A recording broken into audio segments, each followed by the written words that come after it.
ఎవరికి పడుతున్నది 5 గంటలు కర్రు కాల్చి వ్యతిరేకిస్తే కర్రు కాల్చి ఆడపిల్లకు 12 నెలలో ఆడపిల్లకు 2500 ఇస్తున్నాడు. ప్రతి ఆడపిల్లకి 2500 ఇస్తున్నాడు. ఏ ఆడపిల్లకు 2500 చెప్పండి. రుణమాఫీ అన్నారు. రుణమాఫీ 2 లక్షలు దాటితే రుణమాఫీ చేయలేదు. 2 లక్షల వరకు చేయాలి కదా. ఏది రుణమాఫీ అని నువ్వేం చెప్పదు కదా. నేను చెప్తున్నాను. నాకు ఎక్కడ భూమి ఏ లెక్క పండి రాసిస్తామన్నది అది కావాలి. ఒకడేమంటారు రుణమాఫీ అయినా తెల్లారి చెప్తా మీ సంగతి అని మాట్లాడతారు. ఒకరు అంటే మీ రాజకీయం మీదేనా? మాది ఏం మాట్లాడలేక మేము వేయలేమా ఓటు? కాకపోతే నువ్వు మాట్లాడిన దానికి సమాధానం చెప్పేటంత పూర్తి అధికారులు ఎవరు లేరు. అది మాట్లాడదామంటే నువ్వు వాడికి ఎక్కడికన్నా పోయి మాట్లాడదాం, ఏడికన్నా పోయి మాట్లాడదాం. దాని గురించి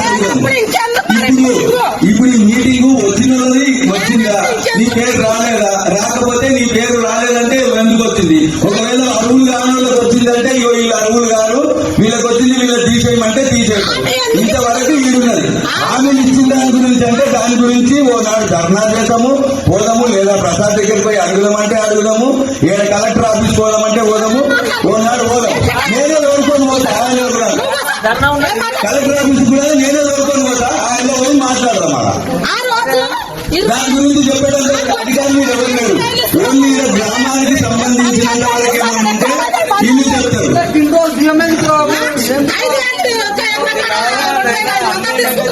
ఒకే దగ్గర 2500 అంటే మనం ఒక్కూరికే తీసుకుంటున్నాడంటే మనం దేశమంతా కాబట్టి మనం కూడా ఒకనాడు పోయి కలెక్టర్ దగ్గర పోయి కలెక్టర్ ను అడుగుతాం. ఎందుకోసం చేస్తున్నారు ఏంటని మనం ఒకనాడు పోయి అడుగుతాం. కాకపోతే ఇప్పుడు వచ్చిన లీస్టులలో ఏమన్నా అవకతవకలు ఉంటే అలాని చెప్తే అది సరి చేస్తారు. ఎవరికైనా రానోళ్ళు ఉంటే అలాగే దానికి అప్లికేషన్ పెట్టుకోవచ్చు. అది రాకపోతే అర్హులై ఉండి రాలేదంటే ఎందుకు రావాలని మనం అడగవచ్చు. రుణమాఫీ 2 లక్షలు దాటిన వాళ్ళకి ఎవరికి కాలేదు, నీకు రాలేదు, నాకు కూడా కాలేదు. 2 లక్షలు దాటిన వాళ్ళకి ఎవరికైనా అయ్యింది, నీకు కాలేదంటే ఎందుకు కాలేదు దానికి సమాధానం అడుగు. అంటే దానికి సంబంధించిన అధికారులు లేవు కదా.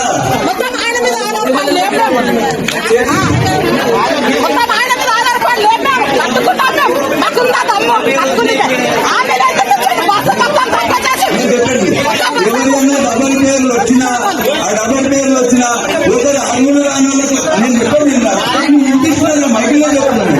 అరువులు కానోళ్ళే వచ్చినా డబల్ పేర్లు వచ్చినా అవి వీళ్ళు అరువులు కావాలని చెప్తే వాళ్ళని తొలగించేస్తారు. ఇన్నే శాంతిమ సార్ వచ్చింది అది రాష్ట్రానికే. ఈసారి వచ్చింది రేషన్ కార్డు రాష్ట్రానికే. అది వచ్చింది సెక్రటరీ అంటే విలేజ్ ఇంకేమన్నా అప్లికేషన్స్ ఉంటే తీసుకుని కామ్ వచ్చింది. అగ్రికల్చర్ వాళ్ళు కానుకున్నారు. ఎవరైనా తొలగించే ఉంటే ఆ లీస్టు తీసుకొని నువ్వు లీస్టు చదివి ఆ పేరు ఆపు, అది కాదు వాళ్ళ అరువులు కాదు అని చెప్పు. చదివిన దాంట్లో పని చేసిన పని చేసిన వాళ్ళు సగం మంది పని చేసిన పని చేయని వాళ్ళు సగం మంది ఎవరు చేసిన పని చెప్పున్నారు. పని చేసిన వాళ్ళ పేరు రా, పని చేయని వాళ్ళ పేరు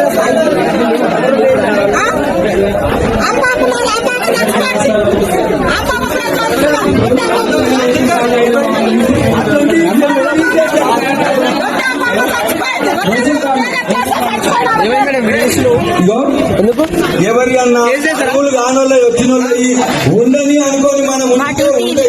అరువులు ఉన్నోళ్ళు ఉంటే అవి పెట్టుకుంటే ఉంటాయి.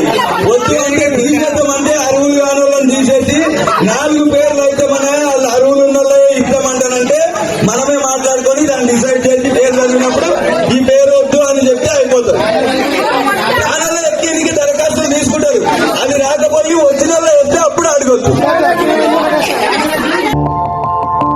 మా ఛానల్ని లైక్ చేయండి, షేర్ చేయండి, సబ్స్క్రైబ్ చేయండి. మరిన్ని అప్డేట్స్ కోసం పక్కనే ఉన్న బెల్ బటన్ నొక్కండి.